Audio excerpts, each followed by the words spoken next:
जिसने तैयारी ईमानदारी से करी है उस आदमी का रिजल्ट जिस समय पेपर खत्म हुआ, द बेल बज गई, आपने पेन छोड़ दिया, आपको पता होता है कि व्हाट इज द रिजल्ट। जो आदमी रिवीजन ज्यादा करता है वो डेफिनेटली नतीजा निकाल देगा। Now I tell you why and how. बहुत सारे लोगों को वहम है कि मेरे पास ज्यादा बुक्स हैं, ज्यादा नोट्स हैं तो मेरी तैयारी अच्छी होगी। नहीं, every question is not important, every topic in a subject is not important. तो please segregate in these 3 categories. जय हिंद एवरीवन, मेरा नाम कर्नल राजीव है एंड मैं इंडियन आर्मी से एक रिटायर्ड वेटरन हूँ। 21 साल इंडियन आर्मी में अपनी जॉब कंप्लीट करने के बाद में, अपनी ड्यूटी कंप्लीट करने के बाद में I am playing my second innings, और मैं अपनी दूसरी इनिंग्स में मैं अपने जैसे प्रोडक्ट तैयार करने की कोशिश कर रहा हूँ, जिसके अंदर जो यंग एस्पिरेंट्स है, डिफेंस एस्पिरेंट्स जो एनडीए और सीडीएस के थ्रू आर्म फोर्सेज ज्वाइन करना चाहते हैं, मैं उनकी ट्रेनिंग कराता हूँ। आज मैं आप लोगों के बीच में खास तौर पे आपको बताने के लिए जो आया हूँ वो है रिटन एग्जामिनेशन, जो यूपीएससी कंडक्टेड एग्जाम है, एनडीए एंड सीडीएस एग्जाम, उसके बारे में आपको जानकारी देना। नाउ इससे पहले मैं आपको स्ट्रैटेजी बताऊं, बाकी चीज़ें बताऊं, मैं ज़रूरी समझता हूं कि कुछ एक मिथ्स हैं जो आप सभी के दिमाग में होते हैं स्टूडेंट्स के, वो आपको क्लियर करना बहुत ज़रूरी है। नंबर 1 कि एग्ज़ाम बहुत डिफ़िकल्ट है। एग्ज़ाम कोई भी डिफ़िकल्ट नहीं होता, आप पूरे बचपन से पढ़ते हुए आ रहे हैं, class 1st, 2nd, 3rd, 5th, 10th, 12th board. Exam कोई भी हो वो उतना ही डिफ़िकल्ट है जितना आपके दिमाग में है। तो प्लीज़ इस बात को क्लियर कीजिए कि एग्ज़ाम इज़ नॉट डिफ़िकल्ट। तैयारी कम या ज़्यादा हो सकती है। तैयारी अगर कमज़ोर है तो एग्ज़ाम डिफ़िकल्ट है, अगर तैयारी मजबूती से करेंगे तो कोई एग्ज़ाम डिफ़िकल्ट नहीं है। नंबर 1। नंबर 2, ज़्यादातर स्टूडेंट्स जो मेरे पास आते हैं, मैंने उनको देखा है, वो कहते हैं सर हमने एक कोर्स सब्सक्राइब किया है। आप कोई भी कोर्स ले लीजिए, किसी भी यूनिवर्सिटी में चले जाइए, आप कोई भी एकेडमी ज्वाइन कर लीजिए, कोई आप में चेंज नहीं लेकर के आ सकता। सिर्फ एक फैक्टर है जो आप में चेंज ला सकता है, वो है आप खुद। अगर आप खुद अपनी तैयारी ईमानदारी से करेंगे तो change is going to happen, it is bound to happen, वो पक्का होगा। कई लोग कहते हैं कि सर वो कोर्स फ्री में मिल रहा था इसलिए मैंने लिया।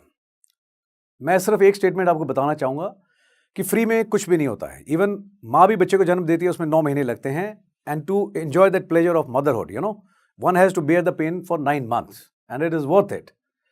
तो जो भी चीज़ आपको बताता है, क्लेम करता है कि फ्री में है, बिलीव मी, फ्री में सिर्फ you are being sold in the market as a product. That is the truth and that is the brutal truth. दूसरी चीज़, लोग बोलते हैं कि सर ब्रांड बहुत बड़ा है, उसमें बहुत सारे लोगों ने कोर्सेज लिया है, इट इज़ इकोनॉमिकल। एक सिंपल सी बात है, अगर आज से 25 साल पहले पुरानी बात करूं मैं, जब मैंने तैयारी करी थी, हमारे समय में कोई एकेडमी नहीं थी, कोई गूगल बाबा नहीं था, किसी तरह के कोई ऑनलाइन रिसोर्सेज नहीं थे, सिर्फ रेफरेंस की बेसिक किताबें थी। वो किताब पढ़ करके मैं और मेरे जैसे हज़ारों ऑफिसर्स हैं जो इंडियन आर्मी में आके ऑफिसर्स बने हैं। अगर हम बेसिक नीड्स के साथ में कर सकते हैं, तो अगर आप अपना शिद्दत से और अच्छे से तैयारी करेंगे तो आप भी कर सकते हैं, यकीनन। सिलेबस लेने के बाद में और एक टेस्ट देकर रियलिटी चेक करने के बाद में आपको अपनी पढ़ाई के लिए एक माहौल बनाना चाहिए। ज़्यादातर स्टूडेंट्स हैं जो 2 नंबर से या 3 नंबर से रहते हैं और कंप्लेन करते हैं बाद में कि सर सिर्फ 3 नंबर से मैं रह गया, एंड मैंने उनको रोते हुए देखा है, बट मैंने उनको कभी सिंपैथी नहीं दी। मैंने हमेशा डांट ही लगाई है और ये बताया है कि अगर 3 नंबर से, 5 नंबर से, 10 नंबर से फेल हुए हैं, उसके 2 मेजर रीजंस हैं। नंबर 1, जो बार बार एनवायरनमेंट में बताया जाता है थ्रू डिफरेंट सोर्सेस कि कट ऑफ इस साल इतना गया है, दैट इज नंबर 1 रीजन। और दूसरी चीज, आपका तैयारी करने का तरीका। 100% जिम्मेदारी आप ही को लेनी पड़ेगी अगर आप 10 या 15 नंबर से अगर रह गए एग्जाम में। मैं ये जानना चाहता हूं और बताना चाहता हूं आपको कि जो बेस है कट ऑफ, अगर 300 नंबर का एग्जाम है, अगर आपको बताया जाता है 120 कट ऑफ है, आप कट ऑफ के बारे में क्यों सोचते हैं? जब आप कट ऑफ के बारे में सोचते हैं तो आपका माइंडसेट उसी लेवल पे जाता है, आप तैयारी ही 120 के हिसाब से करते हैं। अब दैट इज एब्सोल्युटली डिजास्टर, गलत बात है। जब 300 है तो आपकी नज़र अगर ऊंची रखोगे तो 300 नंबर आपके ज़्यादा से ज़्यादा लेने की कोशिश करनी चाहिए, ताकि आप बार सेट कर सके दूसरों के लिए, ना कि बेस पे देखें, वो गलत बात है। दूसरी चीज़, पढ़ाई करने का तरीका। कई लोग हैं जो कुर्सी पे, सोफे पे, अपना बेड पे अलग अलग जगह बैठ करके पढ़ाई करता है। Now that is not how good student should study. अच्छा सिपाही वो है जिसकी ड्रेस कोड, हथियार बिल्कुल सिखलाई के मुताबिक हो। अगर आप अच्छे स्टूडेंट हैं तो आपको कुर्सी और टेबल पे नहा धो करके तरीके से बैठ के पढ़ाई करनी चाहिए।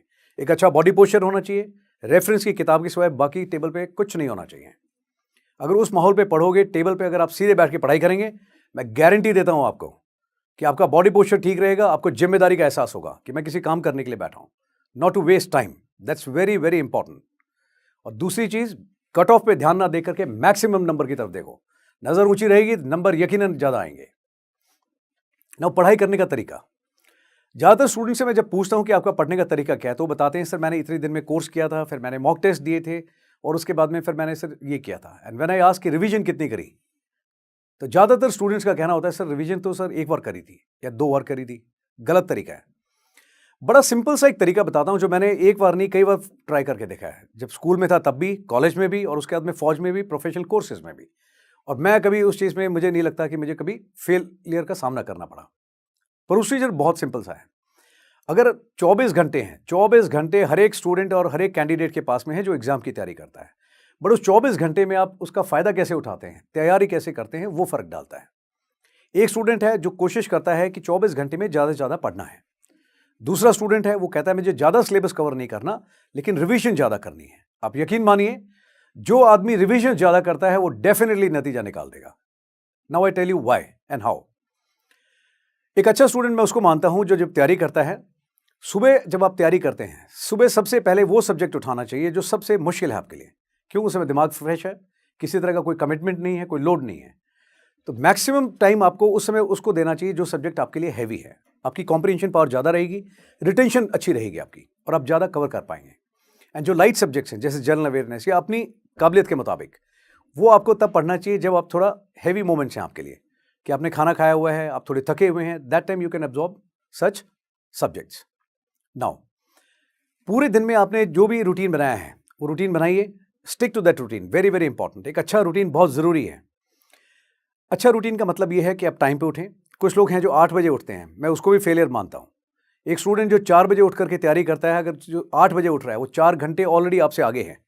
अगर एक दिन में 4 घंटे हैं तो आप हिसाब लगाइए, एक हफ्ते के अंदर 7 दिन है, 28 घंटे। एक हफ्ते में 28 घंटे आपसे ज़्यादा आउटपुट दे रहा है। जब मैं आपसे पूछूंगा तो आप खुद बोलेंगे सर चांसेस उसके हैं ज़्यादा आने के।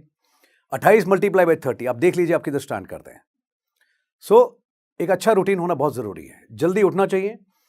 24 घंटे में आप रिवाइज जब करते हैं, ज़्यादा से ज़्यादा सिलेबस आपको कोशिश करना चाहिए आप अपनी रूटीन और जो स्ट्रैटेजी बनाई उसके मुताबिक कवर करें। शाम को कम से कम 2 से 3 घंटे आपको पक्का ऐसे प्लान करना चाहिए कि आपने पूरे दिन में जो पढ़ा है, ज़्यादा सिलेबस कवर करने के चक्कर में ना पढ़ करके आप जो भी पूरे दिन में पढ़ा है उसको एक रिवाइज करें। Now the third thing what you should do is, जब आप सो जाते हैं और सुबह उठते हैं with a fresh mind, first thing rapid revision. Very very important. सुबह 1 या 1.5 घंटा लगा के जो आपने रात को पढ़ा था, पूरा पढ़ा है पिछले दिन, आप उसको तेजी से एक बार रिवाइज कीजिए। जब आप इस तरह से करते हैं तो 3 रिवीजन आप 24 घंटे की साइकिल में करते हैं। अब मैं अगर सवाल पूछूं आपसे, आप खुद पूछ के देखिए अपने आप से, कितने लोग ऐसे हैं जो इस तरह से रिवाइज करते हैं? नहीं करते। 99% नहीं करते हैं। पूरे दिन में एक बार पढ़िए, फर्स्ट रिवीजन, रात को एक बार सोने से पहले फास्ट रिवाइज किया, दूसरी रिवीजन, सुबह फास्ट रैपिड पेस पे आपने एक और रिवाइज किया, 3 रिवीजन्स। साइंटिफिक तौर पे ये बात सिद्ध है कि एक आदमी 84% तकरीबन एक दिन के अंदर जो पढ़ता है, जो समझ में आता है वो भूल जाता है।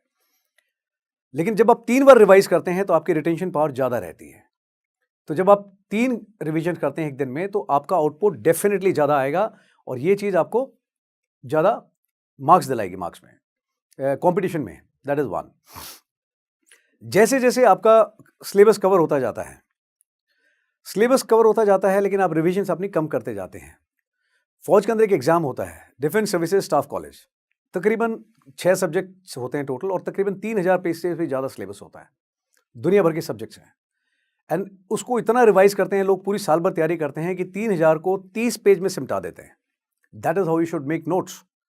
बहुत सारे लोगों को वहम है कि मेरे पास ज़्यादा बुक्स हैं, ज़्यादा नोट्स हैं तो मेरी तैयारी अच्छी होगी। नहीं, हिंदी में एक कहावत है कि बेवकूफ़ आदमी का बस्ता भारी। जो जितना बेवकूफ़ आदमी होगा उसके पास उतना ज़्यादा रेफरेंस मटेरियल मिलेगा। स्मार्ट आदमी वो है जो स्मार्ट तरीके से स्टडीज़ करता है। आप अपने सब्जेक्ट को कंसाइज कीजिए। पढ़ने में बड़ा सिंपल सा असूल है। एक अच्छा स्टूडेंट और कैंडिडेट मैं उसको मानता हूं जिसको कुछ चीज़ें बिल्कुल क्लियर होनी चाहिए। नंबर 1, जब आप पढ़ते हैं अपने सब्जेक्ट को, आपको सेग्रीगेट 3-4 कॉलम्स में करना चाहिए। पहला इज मस्ट नो, जो चीज़ मतलब आपको बुनियादी तौर पे पक्का पता होनी चाहिए एग्जाम में, जिसके आने के बहुत चांसेस हैं। आप पुराने पेपर्स देखेंगे तो कुछ चीज़ें बार बार रिपीट होती हैं। That is must know. दूसरा होती है शुड नो, कि आपको पता होना चाहिए ओवरऑल कि ये आ भी सकता है, नहीं भी आ सकता है। और तीसरा होता है कुड नो, कि अगर एक बार आपके नाक के नीचे से निकला है, आपने उस पर नज़र मारी है तो शायद आपको सही समय पे याद आ जाए। और अगर नहीं भी पढ़ा है तो बेसिक कॉमन सेंस पे भी शायद आप उसको अटेम्प्ट कर पाएंगे। तो सब्जेक्ट जो है, every question is not important, every topic in a subject is not important. तो please segregate in these 3 categories, must know, should know and could know. इससे क्या होगा, आपका जो सब्जेक्ट है आप उसको सेग्रीगेट कर पाएंगे। अकॉर्डिंगली अपना फोकस जो है वो बहुत important, less important and just too important. आप जब करेंगे तो आपका टाइम भी अच्छे से मैनेज होगा, आपकी तैयारी भी मजबूत होगी, ठीक है। इसके सिवाय जब आप एग्जाम में आ जाते हैं, आखिरी के आपके पास में 15-20 दिन जब बचते हैं, लास्ट डेडलाइन तक आपने तैयारी नहीं करनी है कि आखिरी के भैया 4 दिन बचे हैं लेकिन तब भी आप पढ़ाई कर रहे हैं। No, that is not a good way, you know. आपको कम से कम 15 दिन पहले अदर देन करंट अफेयर्स सारे सब्जेक्ट क्लोज कर देने चाहिए and you should only be in repetitive mode. That is the key to success. Attempt maximum mock test paper as much as you can. 3 घंटे के हिसाब से पेपर दीजिए and every third and fourth day when you are attempting the mock paper आपको reality check होता रहेगा and you will be able to ensure कि आपकी प्रोग्रेस किस रेट पे जा रही है। अच्छा स्टूडेंट, उसको मैं मानता हूं, हमेशा रिजल्ट लोग बोलते हैं सर रिजल्ट अभी आया नहीं है। नहीं, जिसने तैयारी ईमानदारी से करी है उस आदमी का रिजल्ट जिस समय पेपर खत्म हुआ, द बेल बज गई, आपने पेन छोड़ दिया, आपको पता होता है कि व्हाट इज द रिजल्ट। एक अच्छा कैंडिडेट डेफिनेटली जानता है कि यस मैंने एग्जाम खत्म कर दिया एंड मैंने झंडे गाड़ दिए, और वो 100% उसके बाद में एक दिन ब्रेक लेकर के अपनी एसएसबी की तैयारी शुरू करेगा। और जो आदमी वेट करता है कि आंसर की आएगी या रिजल्ट आने के बाद में चेक करूंगा, he is not going to score definitely. See, बहुत बड़ी चीज नहीं है। लोग पहले जब कुछ रिसोर्सेज नहीं होते थे तब भी एग्जाम करते थे क्लियर। अभी आपके पास में दुनिया भर की इंफॉर्मेशन है।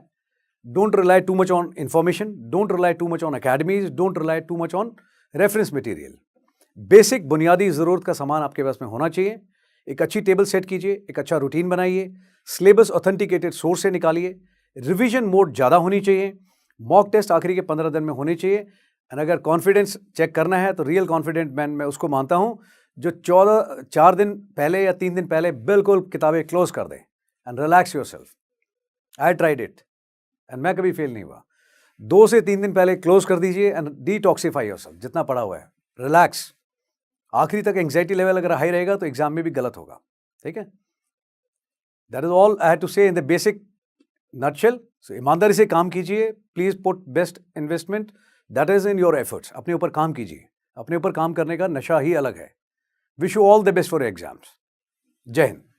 हेलो एस्पिरेंट्स, हम में से बहुतों का सपना है आईएएस ऑफिसर बनने का, लेकिन ये जर्नी बहुत महंगी है और इसीलिए बहुत एस्पिरेंट्स ने हमें रिक्वेस्ट किया कि क्या जोश टॉक्स एस्पिरेंट्स को हेल्प कर सकते हैं फाइनेंशियली उनकी इस जर्नी में।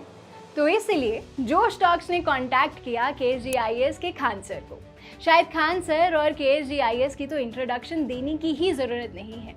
देश के सबसे जाने माने और रिस्पेक्टेड इंस्टीट्यूट्स में से है केएसजी। सृष्टि जैन देशमुख, शायद आपने नाम सुना हो, सर की ही स्टूडेंट रही हैं जिन्होंने 2018 में AIR that is all India rank 5 हासिल की थी।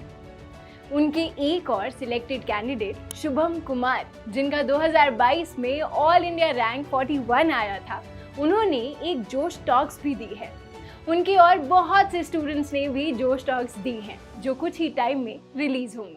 तो जोश टॉक्स ने खान सर से बात की और उन्हें रिक्वेस्ट किया कि क्या वो जोश की फैमिली के लिए एक बहुत ही बड़ी स्कॉलरशिप दे सकते हैं। और मुझे बहुत ही खुशी है हम सब के साथ ये बात शेयर करने की कि खान सर मान गए हैं। वो जोश की फैमिली के लिए अपने फाउंडेशन कोर्स पे स्कॉलरशिप प्रोवाइड करेंगे, यानी कि वो क्वालिटी की एजुकेशन जिसकी फीस लाखों में जाती थी अब हम सब अफोर्ड कर पाएंगे। ये हेल्प वैल्यूएबल है सबसे ज़्यादा हम नए एस्पिरेंट्स के लिए, जिन्हें फाउंडेशन कोर्स करना तो है लेकिन लाखों की फीस हम अफोर्ड नहीं कर सकते। जोश फैमिली की ये स्कॉलरशिप पाने के लिए हम नीचे दिए गए गूगल फॉर्म को फिल कर सकते हैं। जब आपको कॉल आए तो प्लीज़ मेंशन करना मत भूलना कि आप जोश फैमिली के पार्ट हैं, ताकि आपको ये स्कॉलरशिप मिल पाए।